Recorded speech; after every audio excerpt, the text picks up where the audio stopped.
shirka sanadlaha ah ee maxkamadaha dalka Somaliland ayaa maanta ka furmay hotel Mansour ee magaalada Hargeysa. Shirkan oo ujedadisa ahayd in la isla eego waxyaabihii uu qabsamay sanadkii tagay iyo qorshayaasha sanadkan cusub. Sidoo kale waxaa lagu soo bandhigay caqabadihii ka hor yimid sanadihii tagay garsorka Somaliland. Shirka sanadlaha ah ee maxkamadaha waxaa ka soo qayb galay dhammaan guddoomiyayaasha degmooyinka, gobolada iyo kuwa racfaanka ee dalka oo dhan. Waxaana shirkaasi furay Gidomiyaha maxkamadda sare ee Somaliland, Garyaqaan Aadan Xaaji Cali Axmed. Waxa uu ka warramay waxyaabihii qabsamay sanadkii tagay iyo qorshayaasha sanadkan.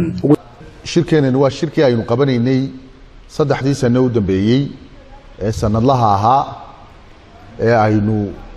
isugu imanaynay maxkamadaha waddanka oo dhan madaxdooda si ay iyaguna fursad isugu helaan loona fadhiisto oo loo eego marka intaanan ujeedooyinka shirka gelin waxaan marka ugu horeysa horta aad iyo aad idinka mahadnaqayaa shaqada fiican ee qaranka u haysaan. waxa weeyaan arinta anigoo ku hadlaya afkii guddiga cadaaladda iyo anigoo ku hadlaya afkii maxkamadda sare waan idinka mahadnaqayaa waxaana leeyahay ilaahay ajar ha idinka siiyo. arinka labaad aan doonayo dul istaagana waxa weeyaan waddanka guud ahaan marka la eego sanadkii dhaweey tirakoobyadii aynu soo bandhignay ee dacwadihii waddanka soo galay dhammaan maxkamadaha waddanka oo dhan iyo maxay hayday iyo shaqada kale ee sanadkii tagay aynu wada qabanay waxay tusaysaa taasi horumar weyn oo baaxad leh in sanadkii tagay la gaaray hadday tahay dhinaca dacwadaha ka go'aan gaaridooda degdega maxay hayday xagga dacwadaha soo galay speed trial wax loo yaqaano adeega bulshada loo haya cabashooyinkooda in la qaabilo iyo in isla xisaabtanku uu sareeyo waayo maamul wanaagu waa qayb kamid ah nolosha insaanka waana qaybta ugu muhiimsan. maamul wanaaguna wuxuu ku yimaadaa marka la isla xisaabtamo ee uu qofku sharcigana ka baqaayo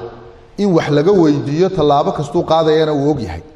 labadaas isagoo sharciga raacaya. marka taasna shaqada waxa qabtay intii nanba qabtay oo ku hogaamiyay iyo shaqaalaha ama hawlwadeennada kale garsoorayaashu kow ka yihiin ee kaaliyaashu kow ka yihiin ee xeeraalayaashu ay iyaguna ku jiraan ee dhammaan qareennada ururada qareennaduna ay ku jiraan oo idinku hogaamiseen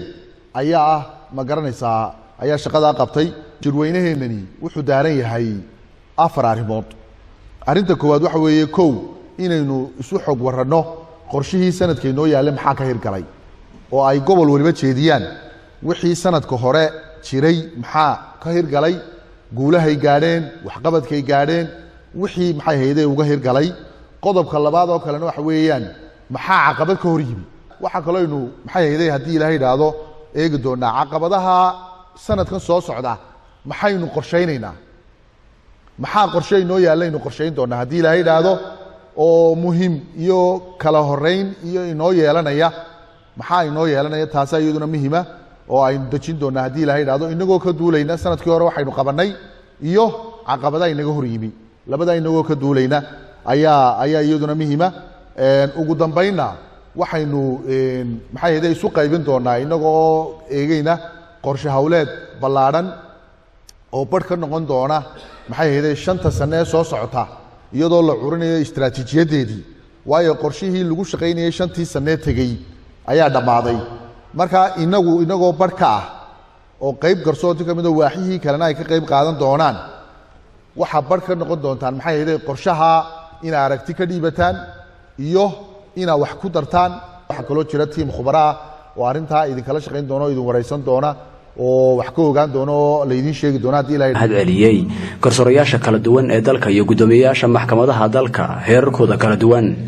Maxamed Jaamac